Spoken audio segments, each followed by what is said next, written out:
നമ്മൾ ഇത്രയും നേരം റൈറ്റിംഗ് ദ ഡേറ്റയെ കുറിച്ച് പറഞ്ഞു, അത് കഴിഞ്ഞ് റിട്രൈവിംഗ് ദ ഡേറ്റ പറഞ്ഞു. അപ്പൊ ഇതില് നമ്മളിപ്പോ ഈ പ്രിന്റ് നെക്സ്റ്റ് ഡേറ്റ എന്ന് കൊടുക്കുന്നത് ജസ്റ്റ് നമുക്കൊരു ഇൻഫർമേഷന് വേണ്ടിയാണ്, അത് നിർബന്ധമൊന്നുമില്ല.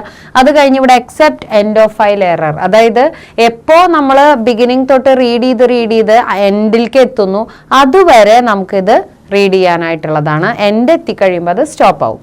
അത് കഴിഞ്ഞ് ബ്രേക്ക് കൊടുത്തു. എന്തിനാന്ന് വെച്ചാൽ അപ്പം അവിടെ വെച്ചിട്ട് ആ പ്രോസസ്സ് സ്റ്റോപ്പ് ചെയ്യണം, പിന്നെ കണ്ടിന്യൂ ചെയ്യേണ്ട കാര്യമില്ല. അത് കഴിഞ്ഞാൽ ക്ലോസ് ചെയ്തു. ഇനി നമ്മൾ അടുത്തതായിട്ട് പറയുന്നത് inserting or appending the record in a module. Pickle മൊഡ്യൂളിലൂടെ എങ്ങനെയാണ് ഇൻസേർട്ട് ചെയ്യുന്നത്, അതേപോലെ തന്നെ നമ്മൾ അപ്പെൻഡ് ചെയ്യുന്നത് എന്നൊക്കെയാണ് നോക്കാൻ പോണേ.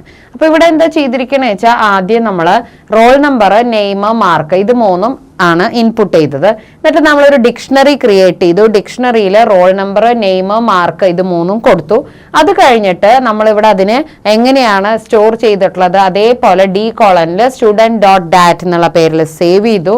അപ്പൊ അത് അപ്പെൻഡ് മോഡിലാണ് ഇരിക്കുന്നത്. അപ്പൊ AB എന്ന് പറഞ്ഞാൽ append mode of the binary ഫയലാണ്. എന്നിട്ട് നമ്മൾ പിക്കിൾ ഡോട്ട് ഡംപ് REC, നമ്മളിവിടെ REC എന്നാണ് ആ വേരിയബിളിന്റെ നെയിം കൊടുത്തിട്ടുള്ളത്. അത് കഴിഞ്ഞ് F ആണ് നമ്മുടെ ഇവിടുത്തെ ഒബ്ജക്റ്റ്. അപ്പൊ F ഇട്ട് കൊടുത്തു. അപ്പൊ നമ്മൾ ഇതിലേക്ക് അത് സ്റ്റോർ ചെയ്യണു. എന്നിട്ട് നമ്മൾ അതിനെ ക്ലോസ് ചെയ്യുന്നു. അപ്പോൾ നമുക്ക് ഇവിടെ എന്താ ചെയ്തിരിക്കണേന്ന് വെച്ചാൽ ഫസ്റ്റ് തന്നെ ഡാറ്റ നമ്മൾ ഇൻപുട്ട് ചെയ്തു, ഡിക്ഷണറി ക്രിയേറ്റ് ചെയ്തു, സ്റ്റോർ ചെയ്തു.